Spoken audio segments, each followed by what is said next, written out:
giving them back? I think what I'm giving them back, man, is what they've been waiting for. You know what I mean? Skills. What? Yo, just the thing seem the same. In the whole scene is lame. I come and rain with the unexplained. For the brains, the things change. They strain the sling. I'm trained to bring. Bless up once again. It is the Troy Graham Experience, where we cover all and everything except for politics. And as you can see, I am not alone this time. I'm here with this gentleman that you might recognize. He is a featherweight legend.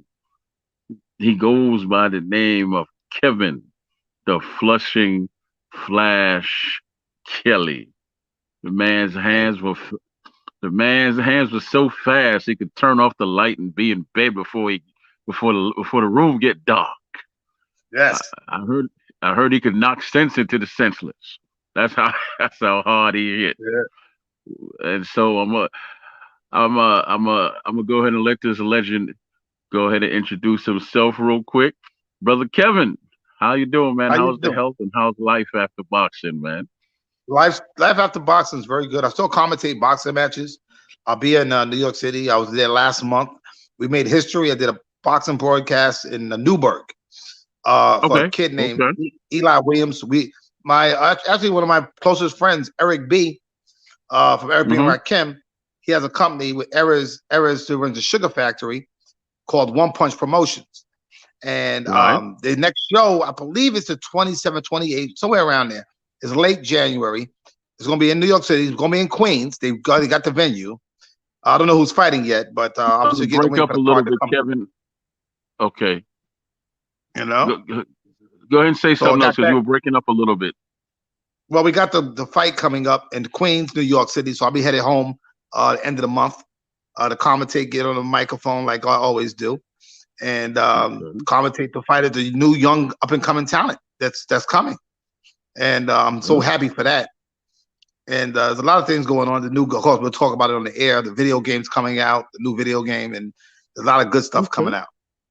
Well, I tell you what, man. I'm gonna take you backwards a little bit so we can get to present day. Because there's a lot of young new fans now, and they may or may not know who Kevin the Flushing Flash is. So why don't you give them a quick bio of who you are and how you got started in sport and everything? Yeah, well, I was a lightweight fighter, featherweight champ of the world. I was a featherweight. I started off boxing professional at featherweight in New York City. Back then, the Garden had a boxing team, Mass Square Garden, which Bobby Goodman, Hmm. and that was where I showcased my, what was coming up. It was me, Aaron Davis, a guy named Carlos Cepeda, Junior Jones, Tracy Patterson. So we all were the next crop of fighters coming out of New York City. And I built my record up also in Holland, a lot in Holland. I would fight once in America, once in. Back then, I was averaging probably 12 fights a year, sometimes 14 fights in a year. Oh, okay. So and I became a mandatory kind of quick. When I became mandatory, I beat Harold Warren. I fought Troy Dorsey, of course, in the Garden. That was for number one ranking at IBF. And then I became ranked number one across the board. So I knew what Marvin Hagler felt like, and I couldn't get a title shot. So I was 36-0 and couldn't get a title shot. So Wow. accidentally, I go to the Felt Farm one day just to watch the boxing matches. I run into a guy in a suit. We're arguing back and forth about boxing, and it happened to be Lou DiBella. Okay. And he called Okay. he called my promoter one day. I didn't know who he was. He called my promoter one day and said, I had an argument with this kid named Kevin Kelley, and I became the first featherweight in 25 years. So everybody knows I'm the lightest guy that HBO had at the time. They had Yeah. the lightest guy they had was De La Hoya. They had De La Hoya, Roy Jones, and then they had heavyweights. And I was an experiment that went well. I put guys on like Junior Jones. I put guys like on like Tracy Patterson. The reason you see Floyd Mayweather come through HBO and everybody else come through HBO later on in life was because I was a product. I was a protege. Hmm. What happened with me was HBO and the big brasses didn't believe that featherweights could generate capital. And I was there designed to remove that theory from their head. And I did that.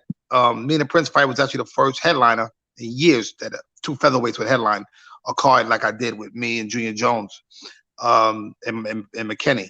So, history was being made while I was going on and just trying to be the best fighter in the world. And when I lost the first title, this guy Cabrito Gonzalez, and I won a second world title against Louis Espinoza here in Vegas, and went Right. on to have great defenses of it with Smoke Gainer, who's a hell of a fighter. Defending my belts against him and my man out of Hawaii, what's his name, Jesus Salud. So I Mm-hmm. fought various fighters, and I just tried to make history, make the landmark of Hall of Famer, because I realized there was one thing higher than world champion, that was Hall of Famer. And now I'm in 3 halls, and I got 3 more halls to do, and then I think my career is over. So it's still going. I'm still commentating. I'm still broadcasting. So look out for me out there. I've been doing it for 25 years already. Okay. KO Nation, the Heavyweight Explosion. So that's who I am. I've been broadcasting for like my whole career too. So I'm trying to make a difference. That was the biggest thing, make a difference in the game. Okay. Yeah. I want you to back up a little bit for me because you mentioned a name that I'm glad you brought up because I want to speak to you about that. Gainer. I saw that fight and it was a little tough. It was a little tough at the start. But go ahead and break down what happened in that fight and how it ended. Even how I materialized, I'm saying I materialized first. Roy Jones, a good friend of mine, we were amateur together. Mm-hmm. And Right. Roy Jones wanted to get Gainer a title shot. And nobody would fight Gainer. Gainer's a lefty. He's tall. He's quick. He's fast. He's got a lot of tools. He's 5'10". So nobody really wanted to fight him. And Mm-hmm. Roy Jones saw an opportunity for me because we both fought on HBO at the time. He saw an opportunity where he'll put us both on the same card.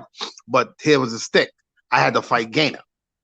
Right? Okay. So Roy Jones put me on his bill at the time. He was the high, he was the man right then. He said, "I pay you some good money. You fight Smoke." And I was like, "I don't have to fight Smoke. Why would I need to fight Smoke?" And I'm gonna pray for this one. The great Marvin Hagler is the reason I fought Smoke Gainer.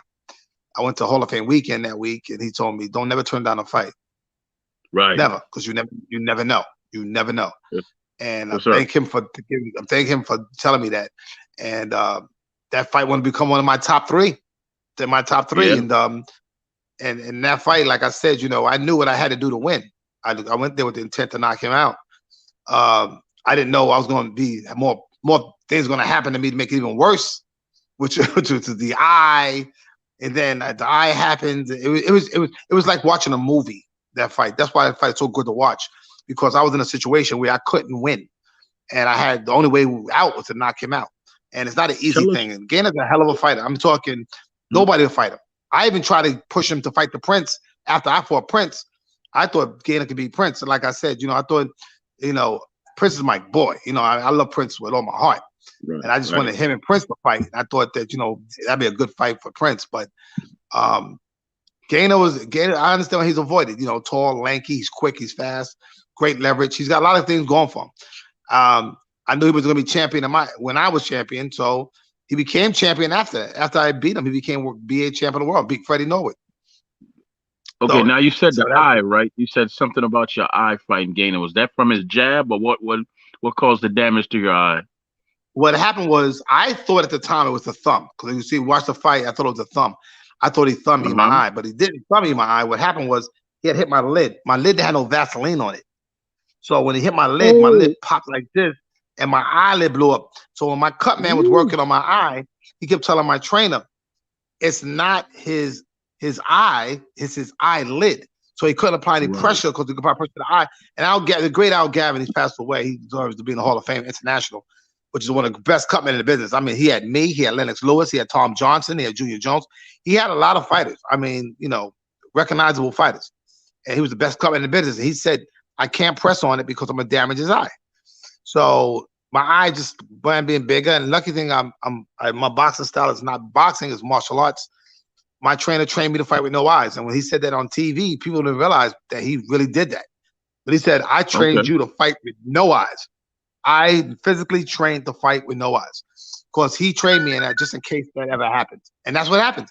So you got to be ready for everything. So he trained me to fight with broken hand, which I had fought a broken hand one time. He trained me to fight with closed eyes, limp leg, when I'm sick. So adversity is what makes fighters fighters. And you know what you have when you handle adversity.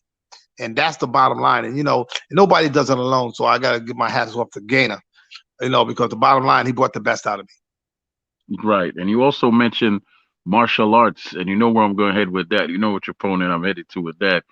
martial Yeah, arts. You fought a gentleman by the name of Troy Dorsey. That was straight hell. What? Tell us about that fight, man. I saw it well, live, but go ahead and break it down well, for us. at the time, of course, looking back in hindsight, people say, "Well, that's a fight that shouldn't have happened," because at the time I was number one by the BC, and that was Hmm. actually an eliminator because he was number one in the IBF. He had just lost his belt. He was the mandatory for the IBF, and I was the mandatory for the BC, and I was defending my BC Continental belt against him. Right? Looking back in Yes, sir. hindsight, of course, guys today wouldn't take that fight, but me, I took the fight thinking, okay, it's another advanced move, moving me forward to the title shot a little closer. And it was a dangerous fight. I mean, you can't hurt him. I mean, I thank Troy Dorsey. Without Troy Dorsey in my career, I think you wouldn't have seen the Gainer fight. You know what I'm saying? I mean, remember, Mm. Dorsey was way before Gainer. Dorsey was before the Prince. Dorsey was before all that. So Yeah, Dorsey yeah, showed me yeah. what I was made of. He showed me, he took me to that level where I've never in my life, in my whole career, even amateur or professional, been to that level. Where what I mean is when you hit a guy with a shot and nothing, he does nothing. You with your best punches, you land. And I told my trainer at the time, I said, what I got to do to knock him out? He said, you're not. Was it He said, welcome to boxing. was it his style? So Was it his stamina? What made him so tough, brother? Dorsey is very durable. You can hit him all the time in the face. You can punch him as many times as you want. He just keeps coming. He works off fortitude. That's what Dorsey's winning power is. Fortitude. He'll sit there. He'll just keep coming without stopping and break your confidence. People don't know the Uh, boxing game is 90% psychological.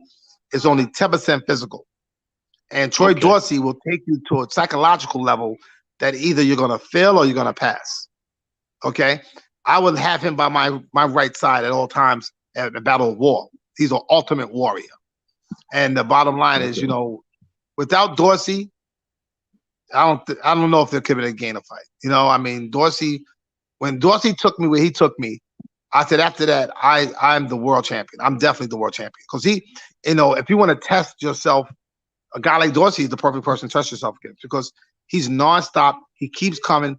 We broke the Guinness Book of World Records at that moment. Then we got beat, of course, a week later. 2,806 punches thrown. The stuff that he can do is amazing. I mean, it's a Say that lot of again. fortitude. Say that again. 2,806 punches. That's what Wow. we threw. Who threw what? I mean, We, you remember who threw how I many think and he was all a that? little bit more. I think he was somewhere around 1,600, and I was somewhere around 14, somewhere around there. But 14 and change, and he was like 16 and change. Woo. Yeah, Yeah. like I said, I'm glad Phil Borgia, the great Phil Borgia, who my trainer was very smart. Yeah. He got me ready for everything. So this is what I've learned when I commentate. You can't expect a fighter to do something in the ring that he hasn't done in training. Yes. And that's the rule. That's the rule of thumb. And the bottom line was, it's all it is a blueprint to run off of. So when Dorsey, when I hit Dorsey and he went going, remember I was up and coming. That was the new thing. And I'm 26-0, and Dorsey getting hit with these shots. I'm saying to myself, how come he's not going down? And Phil tells me, we're playing clay. He said, Kevin, welcome to boxing. You're not going to knock this guy out. Welcome to Yeah, boxing. man. It sounds like pushed you past a bunch of Yeah, limits that you didn't even know that you had at the time. yeah, yeah. You need a fight like that. Yeah. A guy like that, like I said, that's the closest I came to death, I would say, in my life. We both went in the Woo. hospital after that. Okay. Okay. I was peeing straight blood. I mean, I never experienced that in my life. You remember I'm 26-0, up and coming, number one Right, BC. right, I got the BC Continental belt, so I'm having it pretty nice right now. Okay, I'm having it pretty nice, and this is a straight out war. I mean, we packed the Paramount Theater. Buddy LaGuerre screaming at the top of his lungs. Everybody's screaming. People are passing out. It became barbaric. Actually, Randy Gordon had told me one time. He says he was going to stop that fight because it was so barbaric. Yeah. It was that You know barbaric. what that sounds like? That sounds Huh? like that sounds like that was your thriller. That was your thriller. In Manila. Remember when Ali sat down after the fight? He said it's the closest I've experienced to death. Yeah, I understand To what the Ali's third, talking about. to the third. Yeah. I understand because, like I said, with that fight, that's the same thing that happened with me and him. Like Hmm. I said, I mean, I picture it because at the moment, I think I was 26 at the time. when your brain is thinking, Okay. you're thinking, because at the time you're crazy. When you're up and coming, you're coming crazy.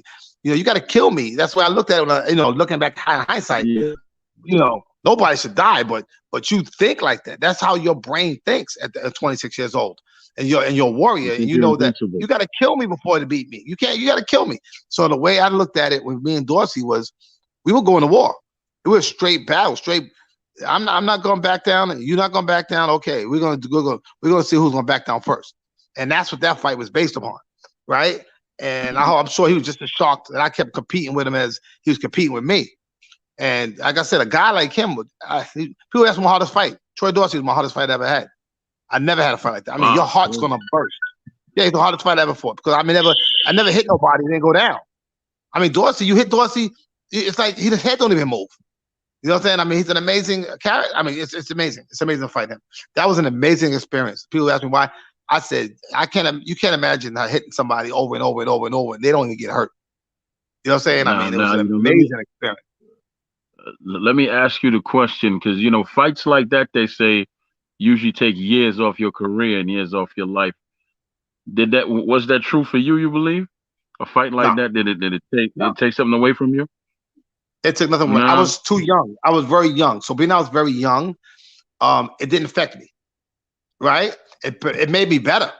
It made me better because now, see, I never was in that situation again in my career. So it made me better. So that I avoided that situation like that again. And I had never had to deal with nobody, excuse me, like that again. Dorsey took me to the level where I would never be again. You know what I'm saying? So I did it. I accomplished it. And now I knew he gave me what I call a parameter. He let me know how far could I go. I never had to go that far again to win fights. If people want to say Dorsey, want to say gain a fight, you can say that. But the bottom line was, being Dorsey's fight was so hard, gain a fight was a lot easier for me. You see what I'm saying? Remember I said to the referee when he was looking at me, I said, I got one eye.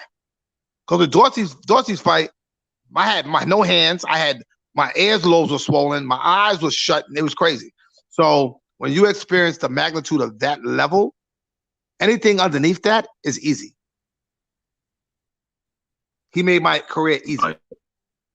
Because I knew how far I could go now. I knew how far I could go because I knew I can go that far. You know what I'm saying? People don't know what they passion. That's the passion I talk about. That's actually missing, like in today's boxing. You don't see, like you see how that brought out all that passion and energy in you. You don't see that. At least I personally don't see it, and I don't feel it in today's boxing. I don't know if you still keep up with current affairs in boxing, but yeah, do you feel that energy? I commentate everything, so I watch everything. Okay, yeah, right. But do you feel that energy, man? Because I know you're old pro, so you're empath when it comes to the sport. Right, yeah, right. Do you feel that type of energy coming off anybody? No, I'm watching right now. The problem is this problem with the sport. When I was coming, I was challenging everybody. Everybody. Right. No, everybody can fight. I don't care what. Let's go do this. If you felt you could beat me, let's do this. Right? And these guys, I don't know if the Floyd era did more damage to the sport or it helped the sport, because the bottom line is the undefeated record don't mean nothing. It means your record means what you do with it. If you do something positive with your record, that's important. Okay? Duran got a great record. He got a great record. He fought everybody. He fought everybody he had to do. Win, lose, draw. He fought. That's what's missing today. These young guys are keeping their record zero. Real quick, Kevin. Go ahead and break that statement down about the record, and if you don't do anything with it, I understand it, but break it down so that it can, just okay, I'll break it down for everybody else.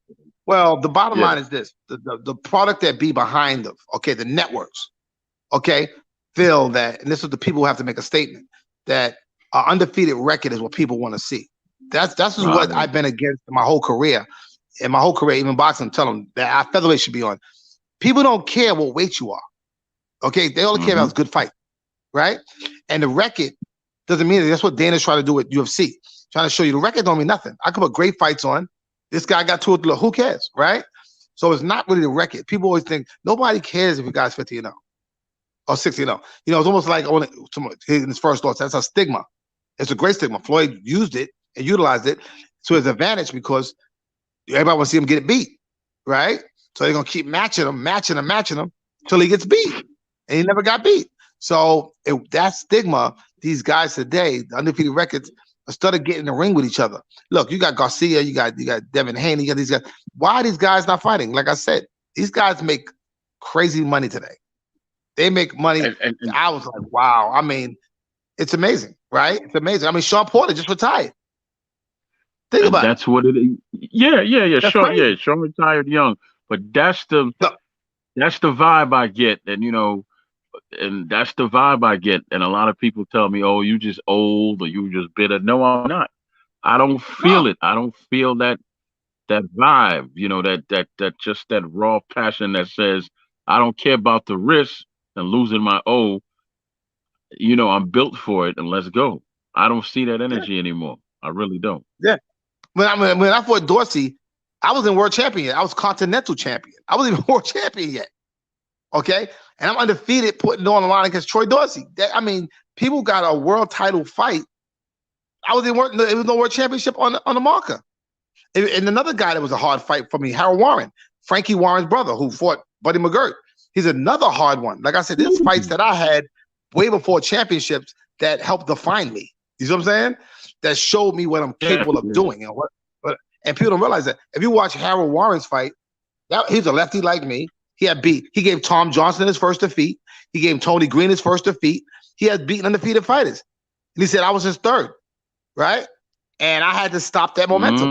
If I didn't stop that momentum, he would have had me on his roster too. Okay, he was the next guy lined up for the world title. He was on my number 5 position. He was number 5 in the world, and beating him, I would get that ranking. So I knew he was a little cocky, but the difference between me and Tony Green and Tom Johnson was I'm a lefty like he is. So he didn't have the advantage. Right. And we went, man, he's strong. He's a very strong fighter. And we went the distance, and I won, and I moved on. Like I said, and that's the key. These guys today, they talking like they want to fight each other, but they don't do it. They're not willing to put it on the line. Go. Listen, Devin Haney, Garcia, why we haven't seen a mega fight yet? Why? To start a trilogy, you got to get in the ring first. Okay? Yeah. Then people, they should put a series together of these 6 guys. 6 guys. Right? Because remember this too. Mm-hmm. While they won't fight each other, I seen another guy the other day, I can't remember his name, another young kid. You got Virgil Ortiz out there too. So you got these guys that are dangerous on the outside of the perimeter that are about to enter these guys' realm. So they don't see this. See, me, the way I looked at it was when I was boxing, instead of me running from opponents, chase opponents, I'm going to chase opponents. I'm going to chase guys that would chase me. That's where I looked at it. My managers, we looked at it. That's why I flew to England and challenged the Prince. Who would do that, right? I mean, of course, I challenged the Prince. Okay? I went to England twice. I tried Paul Hopkins when he was champion at BC. I challenged him. I was chasing guys down. I was chasing people. And then even as champion, I said, I'm not going to be the prey. I'm going to be the predator. So I'm going to chase guys and I tell them they're going to fight me. Okay, now I got a question for you. I got a question. I hear a lot today about A-side, B-side, and splits. Tell us about the sacrifices you made to actually get where you wanted to be. Because I know there were some fights that you were like, I'm taking this money so I can get to that spot in boxing. Yeah, well, a lot of my fights, in negotiations, a lot of my fights I took less money, including Dorsey's fight. Because a lot of these guys got to buy. You got to buy. You buy your way in, right? And you got to sacrifice some money in order for the guy to take the fight. Because for them, you have a 0 record. I want to go to the next level, and they got that property on their body. Okay, it's not A or B side. Now everybody's going to A side or B side. All the A side is the guy that's a draw. Manny Pacquiao's an A side fighter all day. Mayweather's an A side fighter all day. Okay, and sometimes he was an A side fighter. Sometimes he wasn't, but he would fight another A fighter, right? And because he makes so much money when he fights, he needed that opponent. A lot of times people don't understand in boxing. And boxing, a lot of times we all act like we don't need the opponent, but we do because he's got numbers. It's like saying right now that Haney and them don't need Ryan Garcia. They need him. He's got 3.5 million followers on Instagram. You need him. Okay? He's got numbers. Not even boxing right now, brother. He's modeling underwear or something. not really boxing Yeah, right now, is yeah, but he has numbers. But his numbers are tremendous. And like I said, and that's where we're at now. We're at a different level of boxing right now. The internet's taking over. Look at Logan Paul boxing now. Like I said, these he? guys now, it's working. It's working now. Now the business of boxing is taking over, not boxing. You get what I'm saying? Right. I'm glad you And brought that's this what needs to up. happen. What's your opinion on Logan Paul, bro? Well, you broke up a little bit. I didn't hear the whole question. Okay. Say it again. I asked about Logan Paul's brother. I asked about Logan Paul's brother. Your opinion on him, as far as this where I don't see them as boxers, I see them as sideshow Bobs. But Yeah. what's your opinion on them? Well, like I said, it's good and bad. I ain't gonna take away. I ain't gonna kill the whole thing. It's good and bad. Yeah, it's good because it attracts more people, more eyeballs to our sport, which is a good thing. It's bad because they're getting away with not fighting real fighters. Okay, and that's what Canelo says. Canelo challenged Logan Paul to a sparring session, not a fight. The bottom line is they're getting away by utilizing boxing and making millions of dollars doing it. Is attracting to the sport, but it makes our sport too accessible. Our sport's not that accessible. You see what I'm saying? Our sport's not designed to be that. You can't go play with the Knicks. You can't go play with the Giants. You can't. You know what I'm saying? You can't do that. You can't go play. We can't go play baseball with the Phillies. So why are you able to come into a boxing ring and with a Floyd Mayweather? You get what I'm saying? It diminishes, even though Floyd made 100 million, it diminishes the value of what our sport is. Not anybody can get in the ring. Globetrotters is separated from the NBA, right? Exactly. There's a big difference between professionals and amateurs. There's a big difference. But like I said, it helps the sport to an extent, but also it's a mockery of the sport at the same time. Mm-hmm. And that's the thing. Honestly, I don't see it helping the sport. I don't see where the help is, brother. I don't see where the help is at all. Visual. Okay, let me tell you where it helps the sport. Mm-hmm. A lot of people don't know boxing. That's who watches, right? So when we get massive audiences, that's from people that don't know boxing. They're watching it like the lady that's in the kitchen all the time, take care of her kids. She don't watch no boxing matches. She might have heard of Logan Paul, but now she's watching this boxing match. So now we might make a spectator out of her. She might start watching boxing because of that. Okay, so the thing what I'm saying is she watching the boxing match, but she doesn't really know what a real boxing match is. And just like me, when I meet people, okay, I affect their life in a certain way because then all of a sudden now they're watching boxing. I remember one of my ex-wife's friends. I took him and let him work my corner one time, and now to this day he owns a gym in Vegas, a whole boxing gym, and his kids box. And he had nothing to do with boxing, not one thing. And his son now is one of the best fighters in Vegas, amateur, and he owns his own boxing gym. That's all of work in my corner.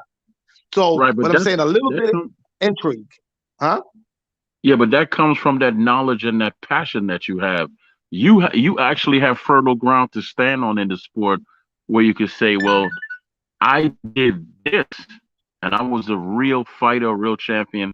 Those boys over there, they're not boxers, so they shouldn't be compared to boxers, and they've never fought any boxers.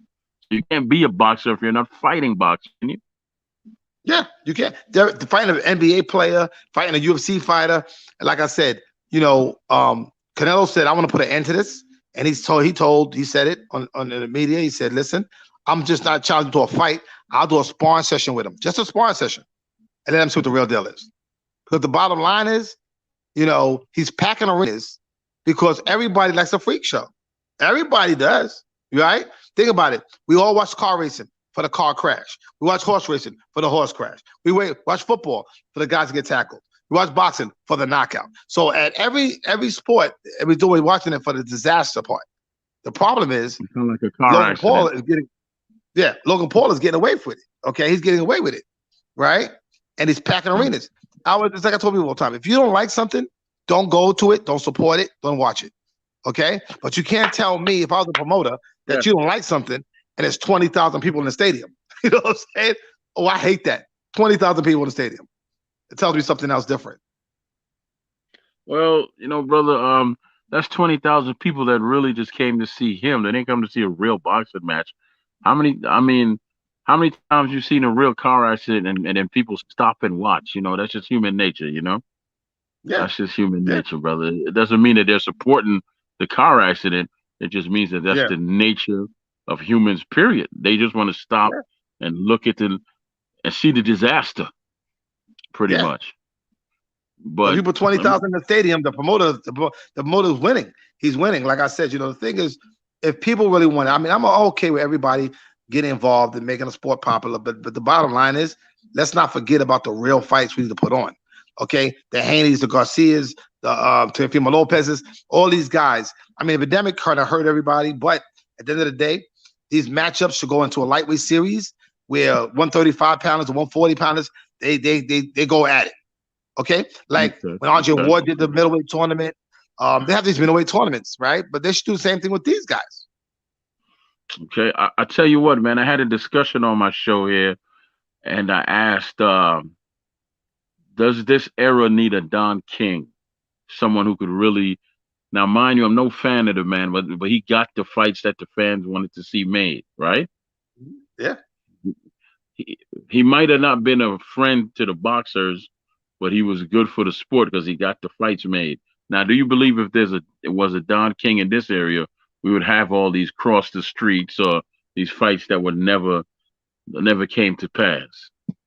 Well, you do got it.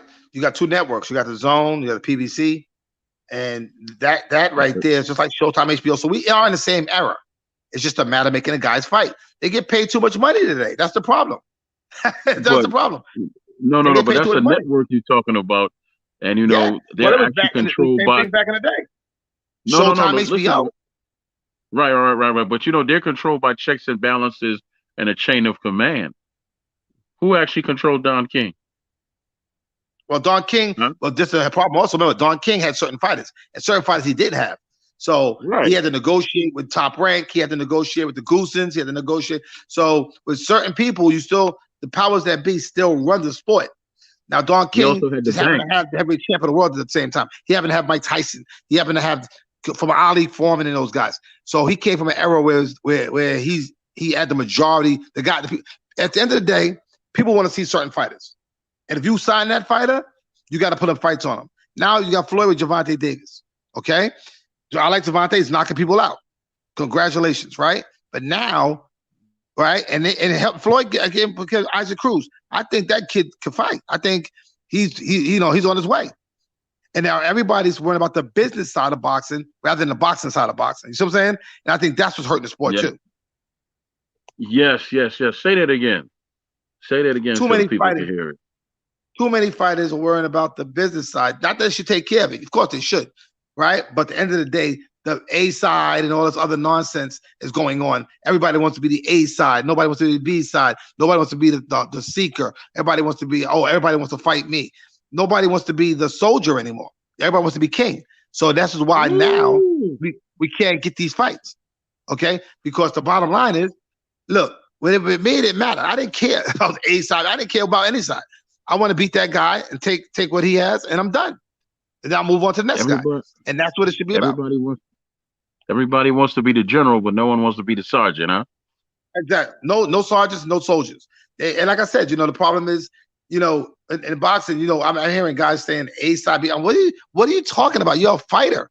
You're a fighter. I'm the A side fighter. Because you sound like you should be a politician now. Okay, now it's like I'm an A side fighter. I'm a B side. Who cares? Listen, all I know, if you call me, if Nat was negotiating with me like that, I'll say, I don't care. B, C, D, I can be any side I want. But when that bell rings, you in trouble. Period. That's all that counts. When that bell rings, you in trouble. What does all I got to do with? Because at the end of the day, people don't care they don't want to hear the discussion about the A fighter or the B fighter. They want to hear what you're going to try to do to that man. That's what the public wants. They want marketing. They want promotion. They want us to say, yo, what about to happen to you ain't never happened to nobody else. So you better be watching, right? And that's what the public cares about. The public want to see Ryan Garcia back in the ring, Javante, Shakur Stevenson. You got these guys. And these super matches should be made. They should be made. I mean, I don't understand what's the holdup. I mean, to me, the best fight in the world, pound for pound, Bud Crawford. Period. Hands down. You know what? In my heart of hearts, that fight should have happened already. I don't believe it will. I really don't believe. I hope it does, but I'm just to the point where I'm so disenchanted with the whole thing that if it happens, it happens. If it doesn't, it doesn't. I can care less. Well, That's I the know way I one feel thing. about it at this point. All the welterweights are scared of him. I know that for a fact. They can say what they want to say on TV, but let me explain something to Mm-hmm. you. His last 9 fights were all knockouts, right? Last Six, 9 fights, he six, stopped right? everybody, Last week, yeah, yeah. right? This man I, came up to the welterweights from lightweight.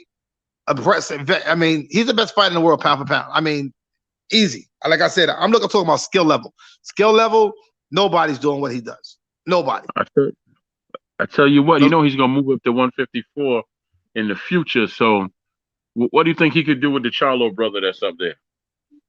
he knows how to fight. See, this is what people don't understand. He's a Mm-hmm. fighter that learned how to box. You get what I'm saying? Yes, He's a fighter. yes, you're absolutely right. You're 100% right. He was fighting on the street at a much Yeah, higher exactly. level before he learned how to box. Exactly. So he's a fighter that Mm-hmm. learned how to box. That makes him a triple threat. Now, you learn to box, but you don't know how to fight. You get what I'm saying? That's what changes things. It's like me with Dorsey. I had fight in me, didn't know I was a fighter, but I learned to box. You get what I'm saying? So we're talking about the same situation with Crawford. And I see it in him. I was a fighter on the street, but at the end of the day, I learned how to box. So I learned how to put all that in shuffle it in my brain, put it together, and use it in boxing. Okay? And that's what Crawford is. Crawford is another fighter, like Hagler, another Tommy Hearns, Sugar Ray. Those are fighters that learned how to box. You know what I'm saying? And that's the difference. You can't teach a guy how to fight. Either you have it or you don't. That's what separates the fighters. The difference is, it's just like, it's like Wilder at certain points showed me that he didn't know how to fight, right? But he could box. At certain points, he showed me that. And then at certain times in the last fight, he showed me he's a fighter. He gained that fortitude and said, you know what? I'm gonna put him, he put his back as well. When you're willing to die for it, that makes a fighter. When you're ready to put everything on the line, not the glitz, the glamour, you don't care about nothing, that makes a fighter. And that's the difference between a fighter and a guy that just knows how to box.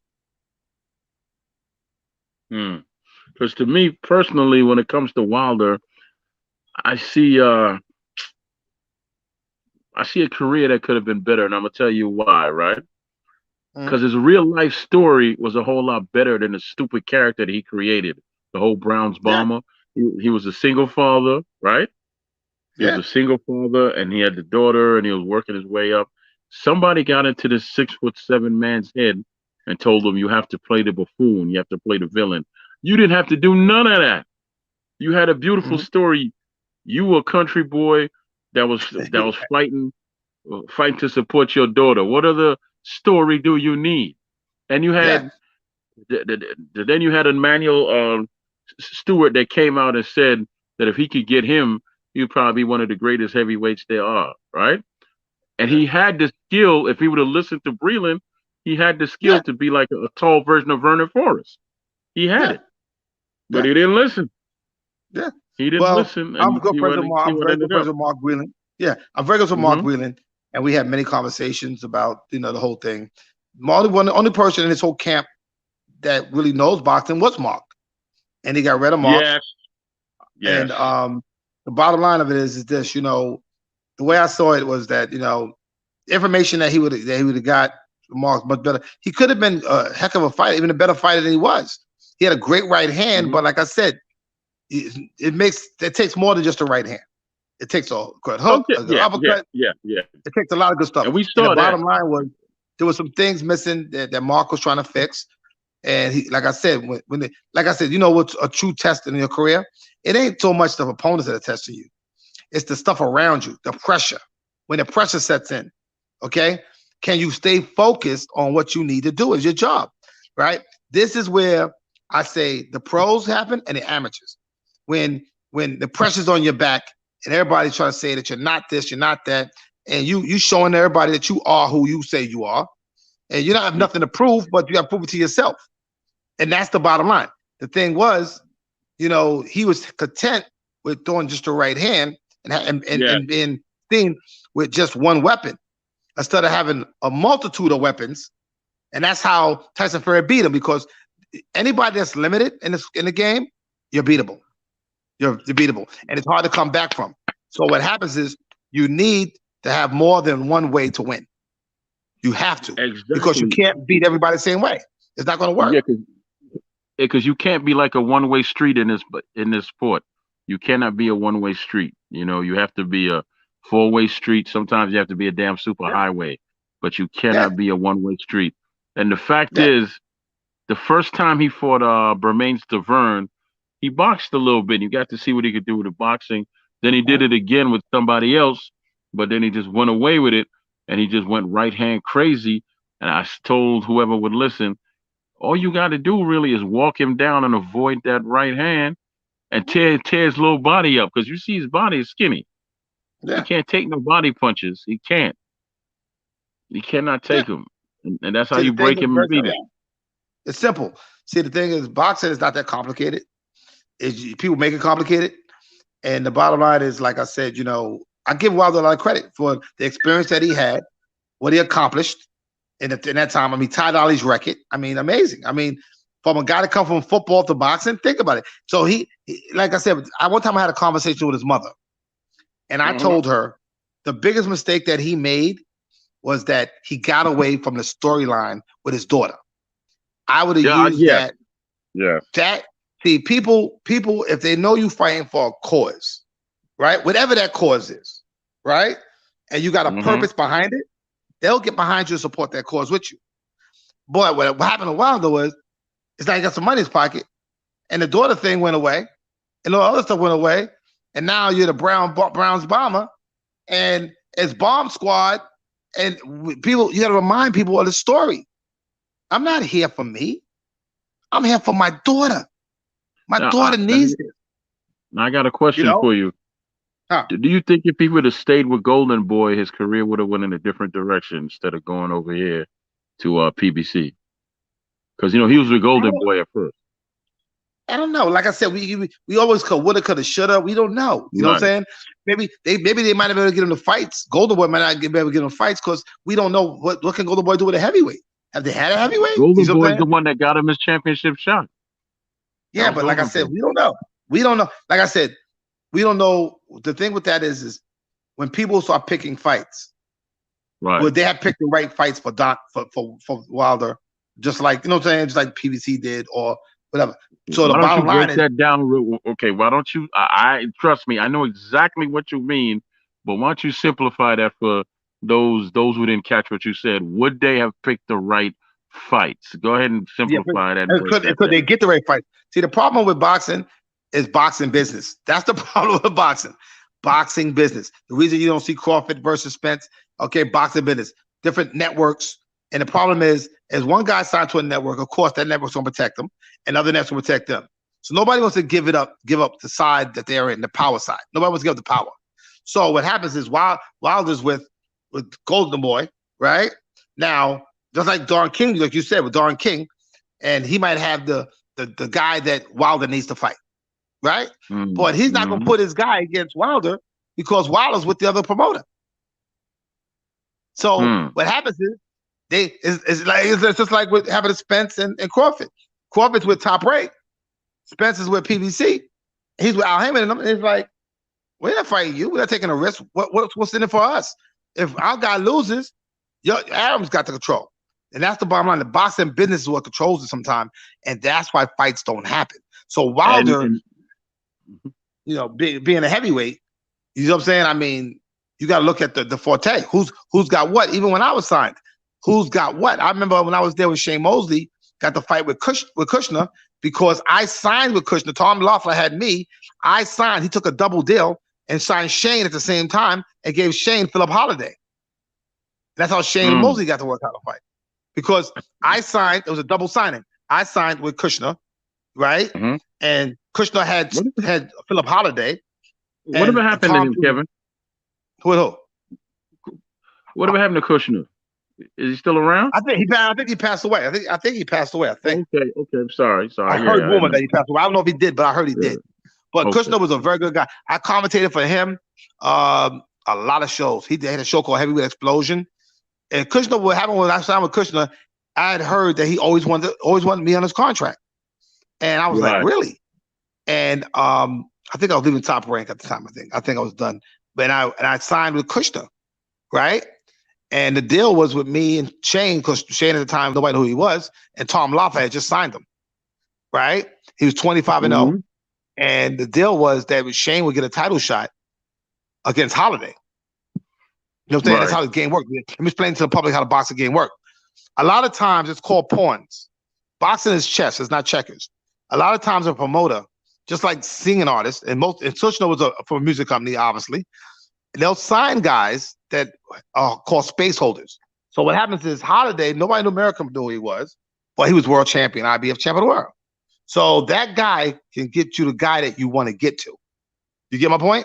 It's like when Don King had Trevor Berbick, Tyson wants a title shot. Don King got Trevor Berbick. You got to sign with Don King to get Trevor Berbick.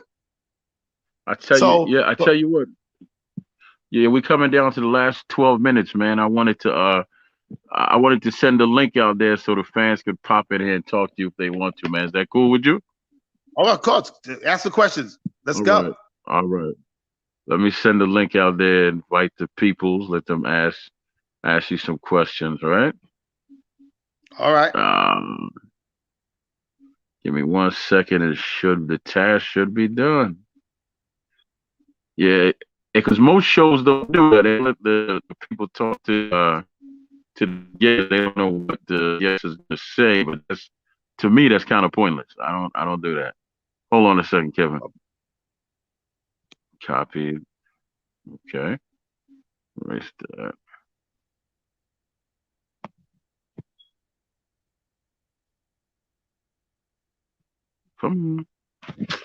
Why is it not letting me share it? I'm here talking to myself, Kevin. I'll be fine. Yeah. As long as you don't answer yourself, you're okay. Yeah, I might, brother. You never know. I might. You can talk to yourself, but don't answer while I do this, man, because you got some great stories. Go ahead and do what you're doing. Yeah, what I want people to know is that I got a machine out there. Also, I got a show. We trying to take this thing to TV. There's no boxing show on television, so we have a show. We have Instagram. I hope you have Instagram. It's called The Sucker Punch Show. Colin Gates and Kevin Kelley. We got a lot of followers right now, and we're looking to recruit more. And we a show. We trying to do something very different. I believe that people that don't watch our sport don't understand it. So when you watch the show, it explains it. It explains what you guys you like. Oh, I didn't know that. I didn't know that. A lot of people don't know a lot of things. So me and Colin Gates put this show together called The Sucker Punch. And I have a machine also called the Strike Back Machine. I think I have it on my Instagram, Flush and Flash 67. You can take a look at it on there. I did some videos of it. So I have two companies to work, and I think that people are missing out on. Like I said, the show is one thing. The Sucker Punch show, we be airing. We got. I think we got Wilder's mother on there. I believe. I believe we have on there. Okay. We do things very different. We do judges, referees. If we think about something, we'll do a straight episode in a studio, a real studio. Take a break or something like that. What's that show that they have with I forgot the commentator that gets in trouble all the time, right? We try to put a good show. Which one you talking about? Polly, somebody? No. What's that show? Okay. That basketball? It's basketball, baseball, football. Travis Smith. Travis Smith. I forgot the guy's name. The white guy with the hair and the black guy. That's always they argue all the time on there. I've seen it once or twice, but we you talking about first? Yeah, we do it. I don't know who that is. Yeah. We gotta get man. Shelton Moore. He's in our age group, so I know what it. Yeah. I think I have an idea. First take. It was like that. That's what we're looking to do. Like I said, because I want to teach the sport of boxing. I don't think that people would understand what they're watching.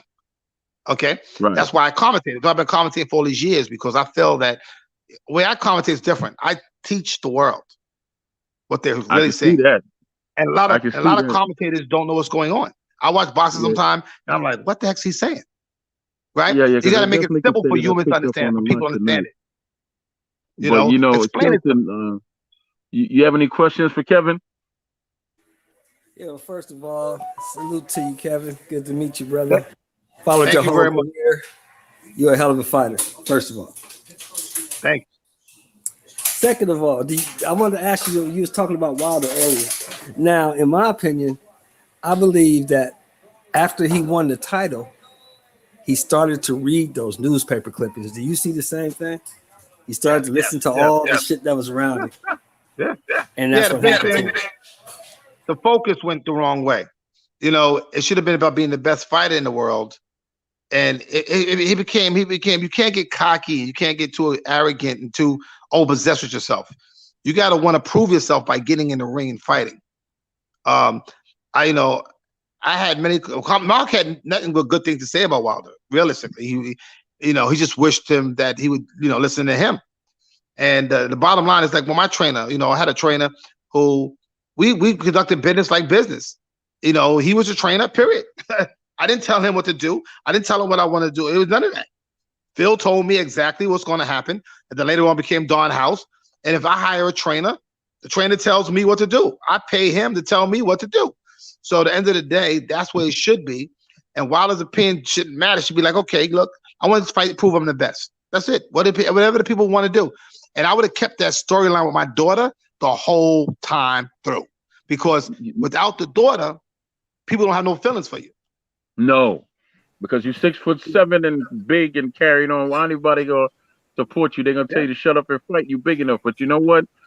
Tommy Brooks, the great Tommy Brooks, the trainer, told me the same thing.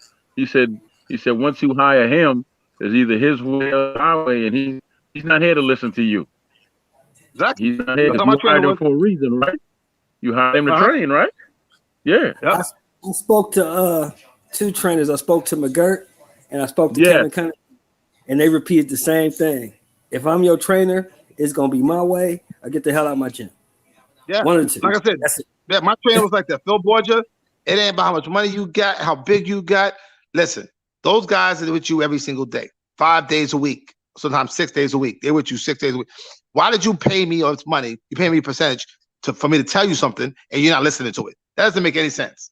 That doesn't make any sense.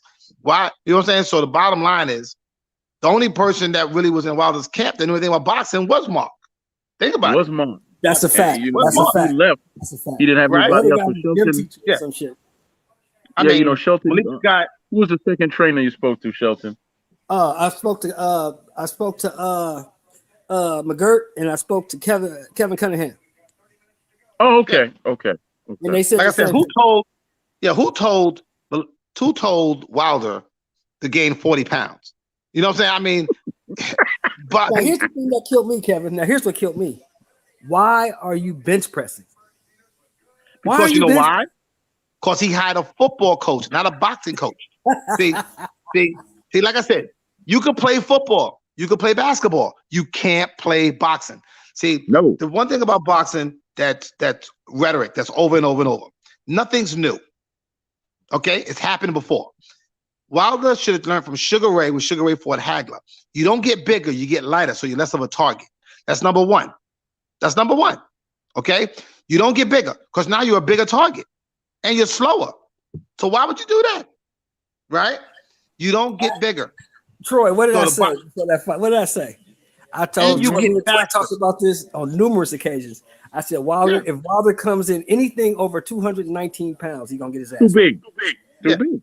Look, Tyson, when Tyson was 220, he was maximized. He was right there. Perfect every single time. Why? When you at certain weight class, like me, the heaviest I would go is 135. I'm not designed for 40. It slows me down. Why? Right. So I don't want nothing that's going to slow me down. I don't want nothing. If it's going to make me faster, I'm good with that. If it's going to make me slower, I'm not with that. So I heard Wilder brought in a football coach, started doing weights. I mean, come on. Nothing's new in boxing. His thing was timing. His thing was timing and speed. In that instance, he jab, boom, right hand. If he had all that muzzle on him, it would have been slow, like punching in water. You see it coming, But his thing was. You know what the difference was? When he got to the right hand. What was the difference, Kevin? Let me tell you the answer. Let me tell you the answer to that. What went on? What was that? Wilder didn't know how to fight when it came down to it. He didn't know how to fight. I told you. Fighters learn to box. He didn't know how to fight. Y'all can stop calling me a hater now. Thank you. Now, Kevin, one more The bottom line is one more this. question for you. Go ahead. In today's fighters, right? Today, the business of boxing you were speaking on earlier. I heard Gary Russell say something about a year ago. He said, "You guys got to understand that boxing has changed from the way it was back in the day." He said, "Now all these top guys got matchmakers. They make matches for these dudes. These dudes ain't trying to fight the best guy available. They make matches for them so they can look good." Is that true? I think it depends on who you're with. It depends on who you're with. Like, it just seems that networks are not cooperating together. PBC, the Zone, are not working together. And for this thing to happen, they need to work together, or they're going to ruin the sport. Because at the end of the day, people got a time span. The further you keep those guys away, the longer you keep them guys away, people are like, I'm not watching it no more. I talk to people all the time now. They tell me, I don't watch it no more. They don't want to match the guys against each other. So it seems like the sport of boxing is doing that to itself. Because look, if you got Shakur Stevenson up there, it should be a time within a year, like this year, that 3 or 4 of those guys are fighting each other. Period. There's no ifs, ands, or buts. Y'all are fighting each other. That's the way it works. Okay? You got Gervonta Davis. Gervonta Davis stepped his game up. I give him credit. He's willing to go in there and compete all the time. And I'm for that. Because when I was boxing, I fought. I couldn't get enough fights. I fought once a month if I could have. Right? So the bottom line is these guys got to be in the ring with each other. This is what the public is getting very fickle with boxing, because you're gonna lose them to go. They're gonna either lose them at all watching boxing, or they're gonna go UFC. They got choices now. They didn't have that choice before. Now they have a choice. You see what I'm saying? So the bottom line is now boxers are making more money, and I give them credit for that. But at the end of the day, they're not putting the fights on. So you're hurting the public. You're hurting yourself, because at the end of the day, when your career is over, you don't say, I fought him, I fought him, I fought him, I fought the best. So nobody, like I said, I give Sean Porter credit, but Sean Porter was a gatekeeper. And I give him credit. He was a good gatekeeper, because the bottom line was to get a big fight, you had to beat Sean Porter, right? So Sean Porter got most of the work. So he was in the ring with the guys that these guys should be fighting. Okay, like Ugas right now. Ugas is right now champion. Okay, why is not Errol Spence fighting him? Listen, what I would have did. I'll tell you what I would have did. I'm Crawford. I would have gone after Ugas. I don't even talk about Spence. I'm going to go after Ugas, win that belt, then have both of those belts, and then Errol Spence is going to have to fight me.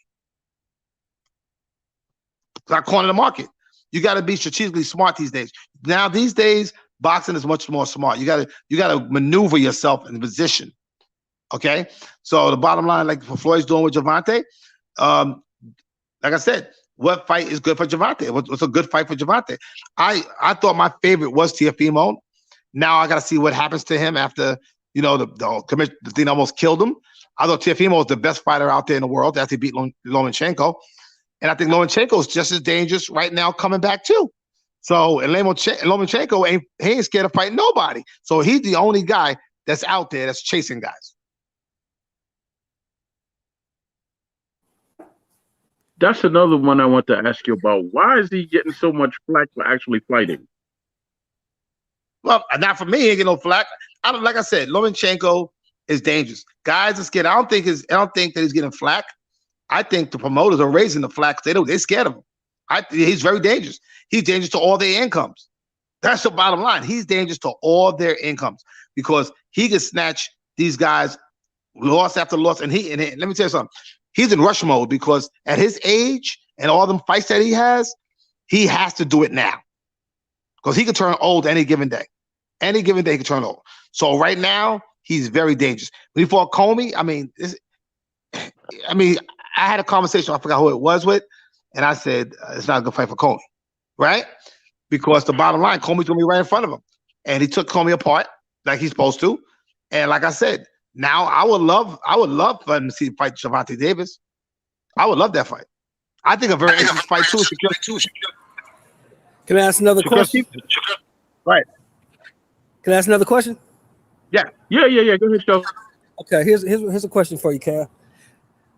In your opinion, the rumor now, it's a rumor, it's not for sure yet. The rumor is that Teofimo's next fight is going to be at 40, and he's going to be fighting Postal. Is that a good fight for him?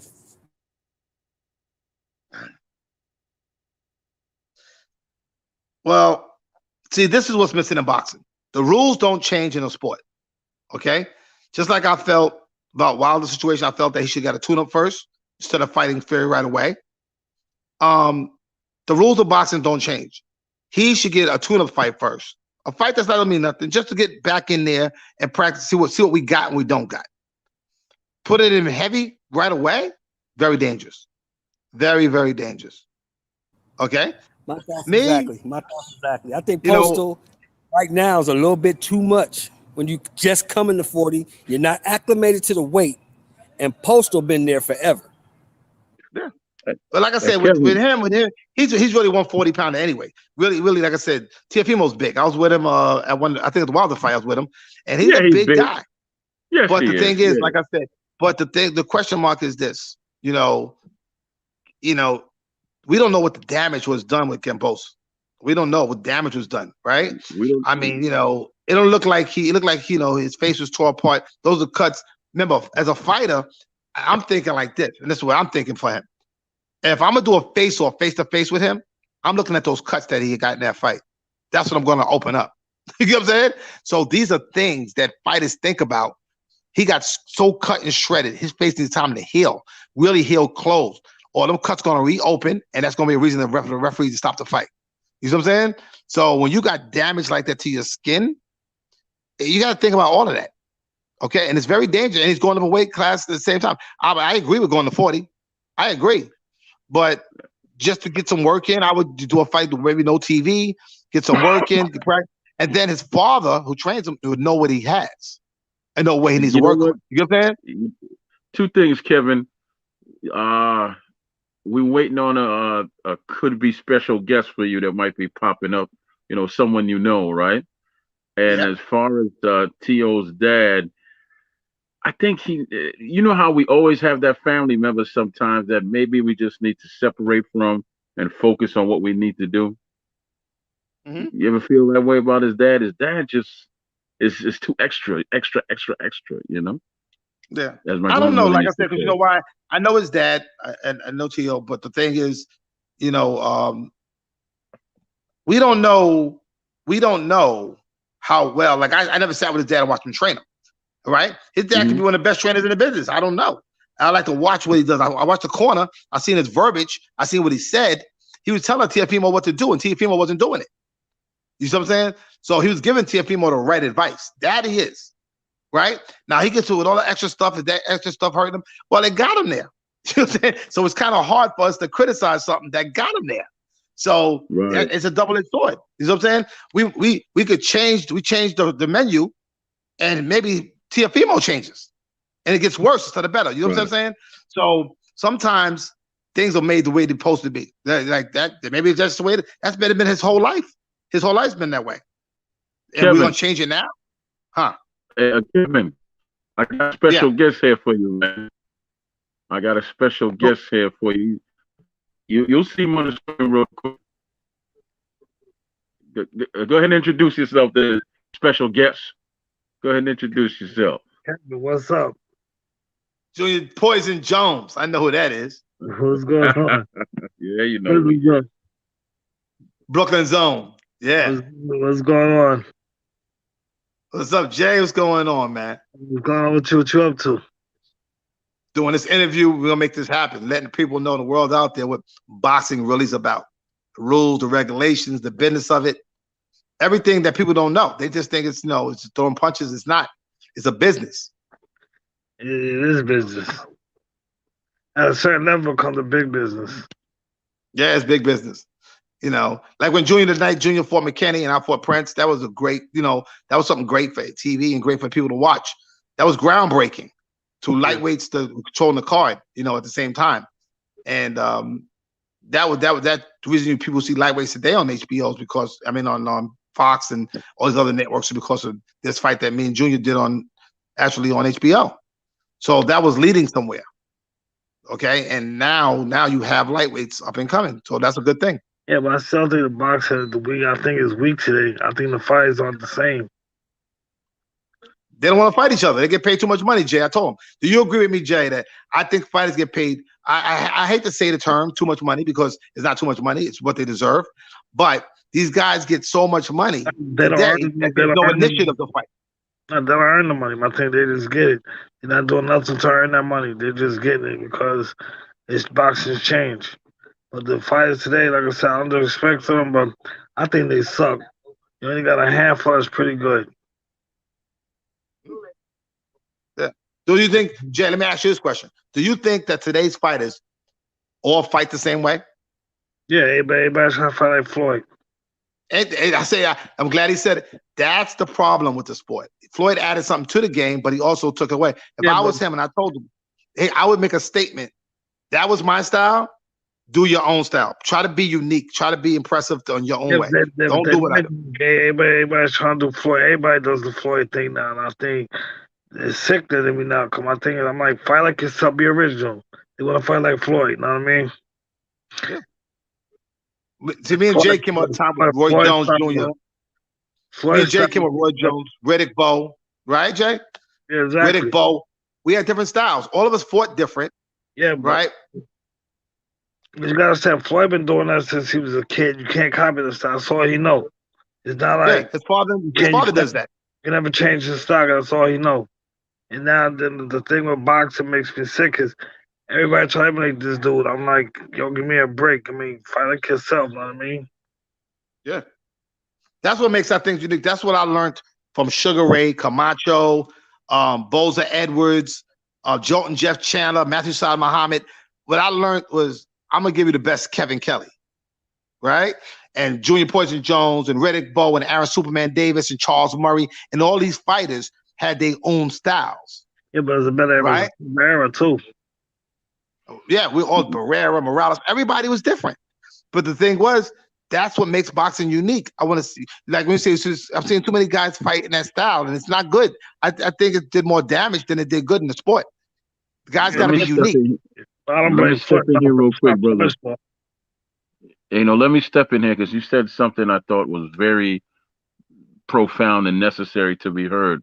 You said you wanted to be the best Kevin Kelley, and I think that there's a lot of that not in the sport right now. Everybody wants to be like this person, like that person, and they're chasing a bag. A bunch of grown men chasing a bag instead of going after a passion, and building a legacy. Because I try to explain to people that if you build your name, you're always going to have that money. That's why Tyson's still around, because of his name and how he was built, right? Because if you get the bag, what's the next thing that comes, Kevin and Junior? You have to get another bag. Am I right or am I wrong? Keep going for bags. That's what it's all about. I mean, truthfully, I don't care about belts. The belts just bring the money. That's all they did. It's about making money.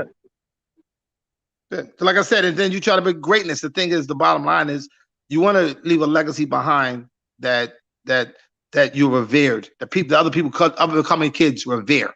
That's how you stay alive forever. Because if you leave something behind, they'll talk about you. So you ain't got to worry about if I'm gonna be relevant in 2050. Because the bottom line, you left such a great career behind that people say, who is this kid? And they don't know who that person is. Like when you look at my record, 60-10. Like, who was he? Okay, who was that guy? People got to ask questions like with Junior, who was this guy? Right? And the bottom line is you leave a legacy to the ones behind you. So I don't think that Floyd intended leaving a style for everybody to follow, or pretty much a financial blueprint he wanted to leave and say, okay, we part of the business now. We are part of the business. We're not just going to take any old numbers. We're going to get our money's worth. So the bottom line is, hey, it's good game. It's just fair business now. But the thing is, I want to see guys matched against each other. I would love to see guys matched against each other. That's what this game really is about. It's about fighting the best. It's hard to see because money's so great for any fighting division. So my thing is, they're not gonna fight each other. They don't have to fight each other now. Before we had to do that, but now they ain't gotta fight each other. Yeah, I keep hearing about this blueprint with Floyd. Hold on, guys. This blueprint, huh? Yeah, I keep hearing about this blueprint. Me personally, I don't see a blueprint. He didn't bring anything new to the sport that Hopkins didn't do when he came back after being blackballed. He didn't do anything new that Sugar Ray Leonard didn't do first. and then Oscar De La Hoya learned from him and did it and added a little bit more to it. What is this blueprint that he did? I mean, what did he bring that wasn't there before? What? Okay. What he did was he added to the image that Sugar Ray already did. He ain't nothing new. It's nothing new. So don't get me wrong. It's nothing new. He just added to the blueprint to teach the fighters behind him that making the money to take care of your family and take care of yourself in the long run is very prevalent, and to keep and negotiate from the A side, negotiate from the side of the man, and become a business person. Sugar Ray did it way before he did. Bernard Hopkins did it way before he did. So what I'm saying is guys were doing it way before him. Okay, even De La Hoya was doing it before him. De La Hoya did it before him too. Yeah, De La Hoya too. So the thing is, like I said, the business end of the sport, he made it a little bit better. But at the end of the day, the guys are making money. I mean, Haney's making money. Haney got some money on him. So everybody's doing very well financially. But now the sport itself, and you being a fighter and saying you the best, now you turn against the sport and say, okay, I'll fight whoever wants to fight me. I'll fight them. Let's risk it all. Because once you got the money, you don't need it. Ain't like your financials is jeopardized. So at the end of the day, get in the ring with the guys you're supposed to be fighting. So give the public what they want. They asking for you, let's fight this guy. Let's put this guy against this guy. Put that together. The further you keep it away, remember, people consumption mind of purchasing things is short-lived. They want it when they want it. They want it now. That's why we got fast food. Okay, we got internet. We got all kinds of things to get it now. And if it the longer it don't happen, the less the people gonna want it. That's true too. And Kevin, right. You hold on one second for me, Shelton. Kevin, you got a comment in the you got a comment from a gentleman named Ross Clark in the comments. He said to tell you that he's one of your his dad is one of your you're his dad's favorite fighter. He also said that you didn't have those wars prior to Nazim Kelley, so you might want to school him on that a little bit. And then Shelton, you come and ask your question. And then gentlemen, I'm gonna cut it off at 9, so we got about 16 minutes. All right. No problem. Yeah, I did have more wars. Like I said, had a few wars, but Ricardo Rivera, Gainer, right? And like I said, a lot of those fights that I had, like I said, I didn't have a lot of wars, but I had some necessary ones. Troy Dorsey. So it happened time to time, but like I said, the idea in the sport, just like according to first to say it, is I never wanted to get beat up in the sport. I still think this. You want to win. We all want to win, but sometimes you got to go out there and you got to fight to get to the war, because that's what it's all about today. I think fighters today, everybody want to keep it 0. Nobody want to lose. I think we had no choice but to fight the best and give it our all, no matter who you fought. You fought, it doesn't matter. Yeah, like I said, you don't want no questions left behind. Like Jay said, you don't want to me. I always felt this way about boxing. There's no fight the only fight that I would love to have fought, Junior fought him instead of me. He wouldn't fight me. Was Tom Johnson. I wanted to unify the featherweight division. I felt that I could get the opportunity to do that, but Tom would not fight me. Go on mute real quick for me, Junior. All right, go on mute for me real quick, Junior. Huh? I think you got some noise in the background. Either you or Shelton got some noise in the background. Okay. How's that? That better? Yeah. Yeah, that's good. It was Shelton. Go ahead and finish, Kevin, and then Shelton's gonna jump in. Yeah, so certain fights that you would like to get, people said any regrets. I got no regrets. My career went just the way it's supposed to go. You know what I'm saying? You can't, of course, there's certain angles that you would like. I would love to be undisputed. I would love to, but I couldn't get guys to fight me. I was dealing with a lot of things, and back then that a lot of stuff I wanted to do, I couldn't get done because, like I said, when the powers that be, the promoters that be, this promoter don't deal with this promoter don't want to fight you. It's crazy, And like I said, boxing's pretty much like a waiting game. It's actually chess. Okay, so you're maneuvering your fighter this way and that way. Certain fighters, some promoters you're gonna sign with. It's crazy. The business of boxing business is way different than boxing. Okay, this question is for you and Junior John. Do you guys think that the reason one of Floyd's biggest gripes, because this is what I see, is that he's not remembered like the Alis, the Leonards, the Haglers, the Hearns, the Durans, because those dudes fought any and everybody, and he didn't. Do you guys see that? Yeah, man. To a point, you gotta see it because my thing is, you gotta. Sometimes you gotta fight. You gotta take chances. You gotta fight who you don't want to fight. You gotta take chances. Like I did want to fight Barrera, but I had to take a chance. They want to fight Kellen Giles, but I had to take a chance. So they want to. I mean, somebody wanted to. I bet they won, but I had no chance to take a chance. I had no choice because this is boxing. This is what the game is all about. You gotta go in there. You gotta take a chance. You scared to take a chance, don't fight. Yeah, I Absolutely. think like Now, you know, I think Floyd gotta see the thing with the career, you never know. What's crazy about boxing and anything, I think football, baseball, basketball, is you never know until your career's over if you did enough. You know what I'm saying? You never really know. You try to make the best decisions at that time, and you just gotta hope and pray for the most. I mean, with Junior, when Junior fought Barrera, I remember the conversations with the media was saying, they were acting like his career was over. You know what I'm saying? And when they count you out, and that was a good fight for him because the bottom line is when they put you in the end of your career and act like, and then you upset that whole apple cart, that's what makes that fight so great. It's the idea that Junior went in there and knocked out Barrera when they were throwing his career in the can. You know what I'm saying? Whooped his So ass. that's good stuff. That's what it's about. But the bottom line is with Floyd's statement, you can't tell people you're great. It worked for Ali, and that's all it worked for. You can't tell people you're great. The people tell you you're great. Plus, That's the way it is. plus everybody's saying now, so it's like you get tired of hearing it. It has the vibe because you get a guy, he's 1 in 10 telling he's the best ever. I'm like, A1 says it, I tell you, but no one proves it. You gotta prove you're the best. I tell you what, gentlemen, there was a fight. Okay, Ali and Frazier fought 3 times, right? 3. But you only hear about the first 2. We all know there was a second fight. Why is it that no one talks about the second fight? If you go watch how Ali fought in that second fight, it's exactly how Floyd Mayweather fights now. That's why you don't hear about that fight. To me, if you say you're the best ever, then you have to make a statement with all your wins. Anybody could just win a fight. But Floyd has been in a lot of big pay-per-views, but name me the statements that he's made in that fight. Has he ever made a statement in any of his big fights? Yeah, but you gotta understand also sometimes not about winning, it's about the fight itself. I mean, winning, we all want to win, but sometimes you can lose and still put you in a greater position, better position, place.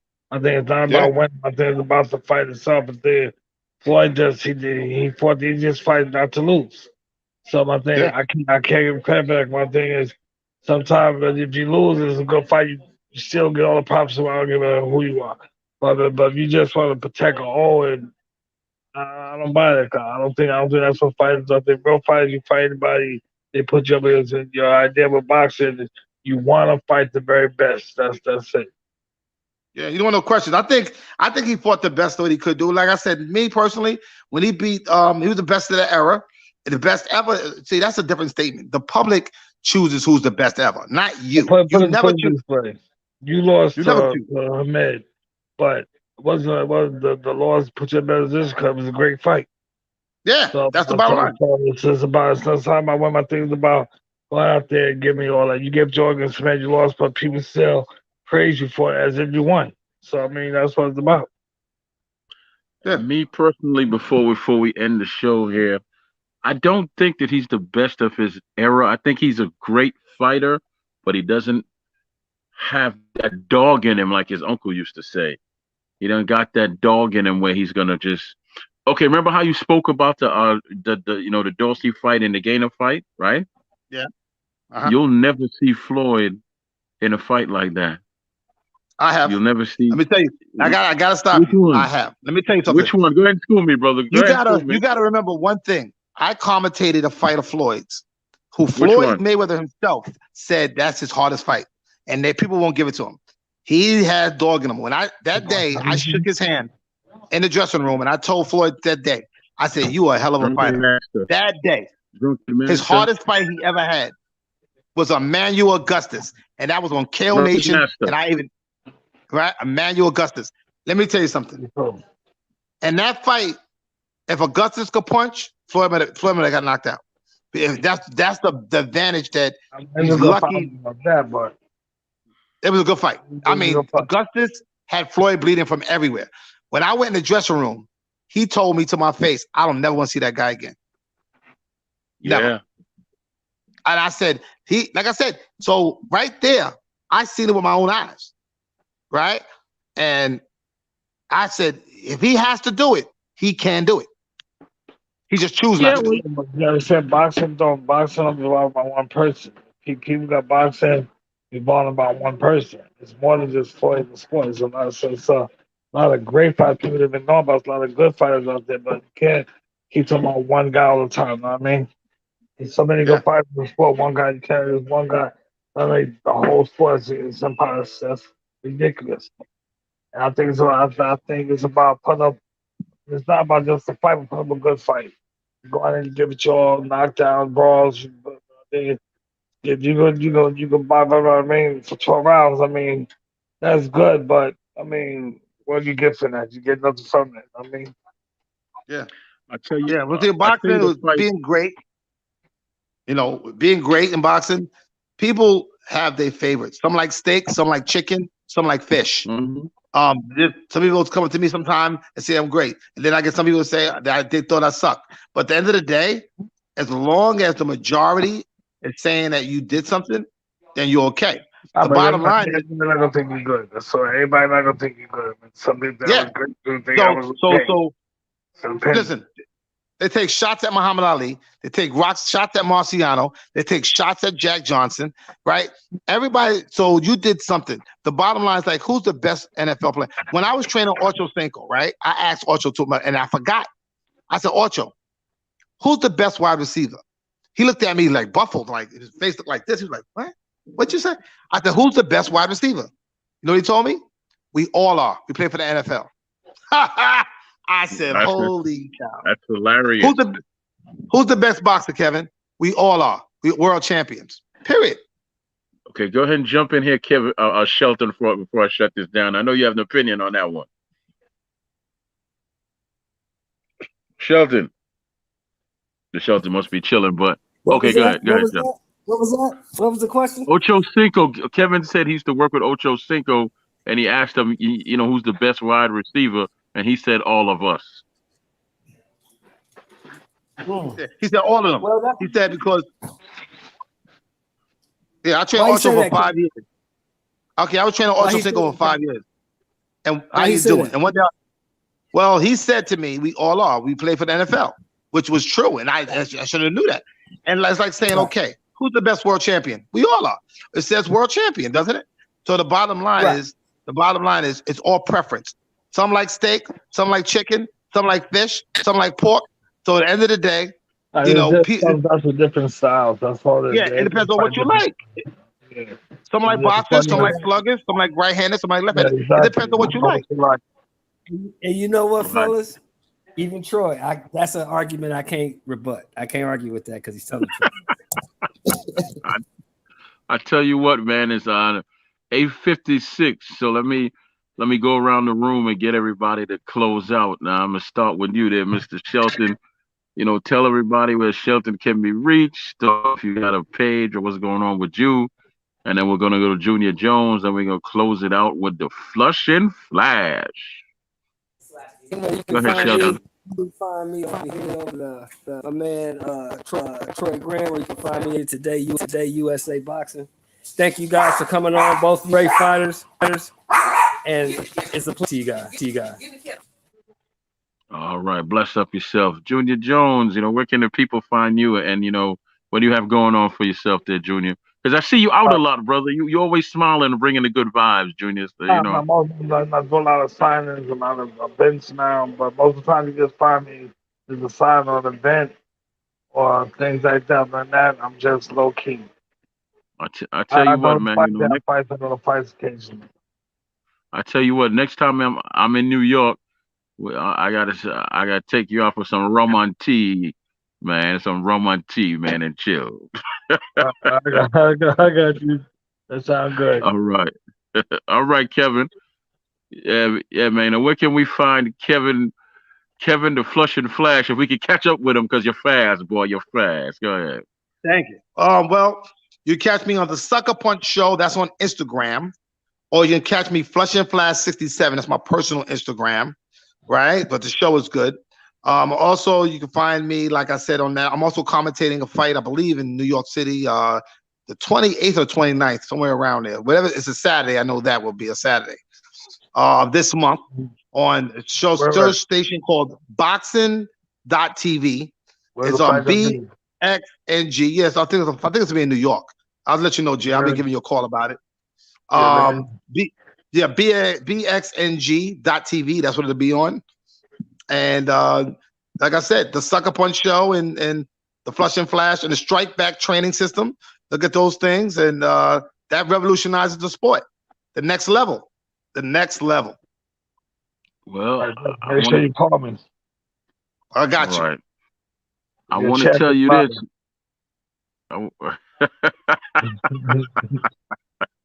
I got Jay. I got him. Like I said, so, and the fight will be in New York. So for all you New Yorkers, the fight's going to be in New York. Eric B's the promoter of it. One Punch Promotions with Erez.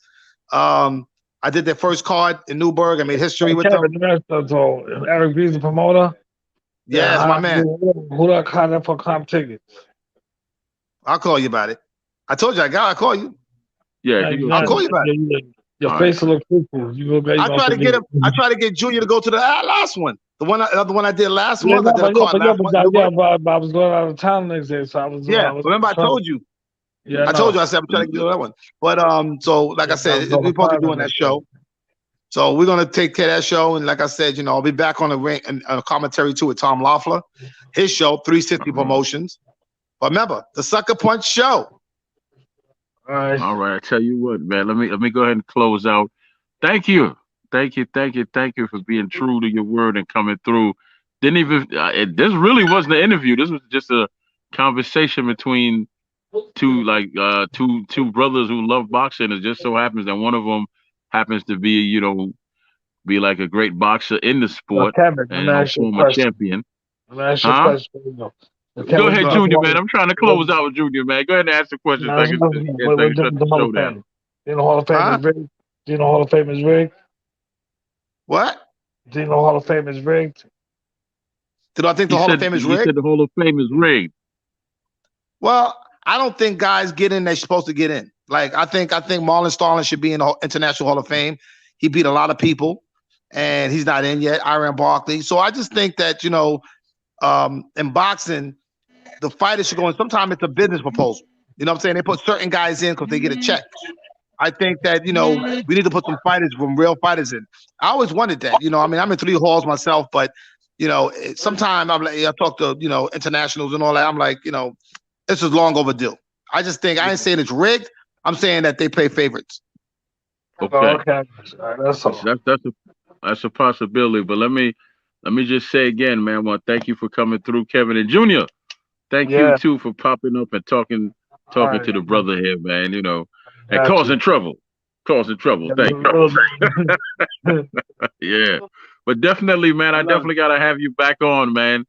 Definitely gotta have you back on. Because like I said, this wasn't really like an interview. This was more or less just a conversation, I got you. And you gave a lot of jewels you gave a lot of jewels and a lot of information. And it feels better talking to people when you know that they know about the sport. Like I don't know how you feel about me now, but I think you picked up that I'm not your dime dozen type guy that just reads up on you and then says, "Come on the show, Kevin." Yeah. So yeah, definitely, man. Thank you for your time. Thank you for your energy. And Junior, you're always welcome, man. Junior's like that cousin that just pop up and meet dinner, man. He don't even call. He just pop up every Thursday, man, and say, I'm here. I need a copy of this, Graham. I need a copy of the show. I like to collect the archives. I'm gonna send it to you there, brother. But God bless both of y'all, man. Thank you. And Junior, man, you keep going out and spreading your joy. This dude makes everybody laugh, man. Kevin, you keep doing your commentating thing. Now I'll call you tomorrow, and you know why, so we're gonna keep that quiet. You're on you tomorrow, right? Yeah, so we're gonna talk to each other tomorrow. And the people Kevin. in the chat, man, thank y'all so much. Ross Scott, Phil Rogers, JJ76, Major Keys, Kevin. Mad Chad, Thomas Jones, I couldn't pronounce your name, brother. Here to there, K Suave, Phil. I said Phil Carl Roberts, Shelton Moore. Shelton Moore was on here with us. And yes, everybody that popped in, and when I do the replay of this, I know more people pop. Thank you all for your time, man. Time is precious, and you can never get it back, but you gave it to me, and I truly appreciate it. God bless one and all, and bless up. Let me do my outro. Well, actually, I'm just gonna say bless up and end the night, man. I've been up for 12 hours. I've been up for 12 Take hours. care, guys. It's been a pleasure. All right, take care, guys. The dude is like an English teacher now with the glasses on. You see him with the glasses on? Yeah, man, he look like an English teacher. Yeah, he got his glasses up, on now. Bless up. He Looking like grandpa. Okay, bless up one and all, man. Thank you. Thank you so much. Thank you. All right. I definitely all right.